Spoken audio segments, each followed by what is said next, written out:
Canon just announced the EOS R8. According to Canon, this is a replacement to the Canon EOS R. Now in this video, I'm going to be talking about some of the pros and the cons of this camera. The R8 comes with a 24 megapixel full frame sensor, which is the same sensor on the R6 Mark II. So you get great image quality, great video, and pretty good autofocus. Speaking of video, I feel like this is like one of the major selling points of this camera. On the video side, you get 4K video up to 60 frames per second, no crop.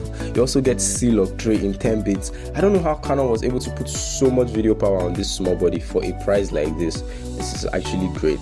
You also get a compact body, so if you are looking for a small full frame camera, then the R8 is definitely for you, because you find it very easy to carry this camera around with you. One of the pros I'm definitely going to talk about is the price. This camera is going for a price of $1,500. This is definitely a cheap full frame mirrorless beast. Currently, I don't think there's any camera in this price with this great function I personally haven't seen. Now let's move on to the cons.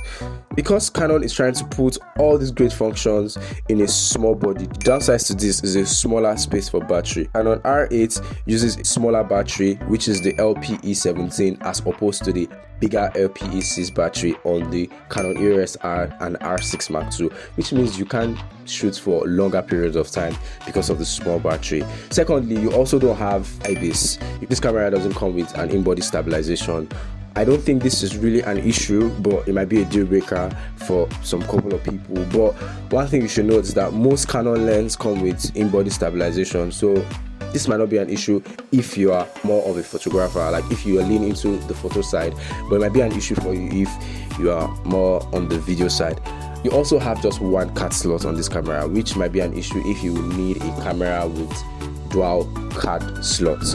If you enjoy watching this video, don't forget to hit the subscribe button. I'm going to be making more videos about cameras and photography equipment. Leave a comment below. What are your thoughts on the Canon EOS R8? Share this video to somebody, and I'll see you on my next video.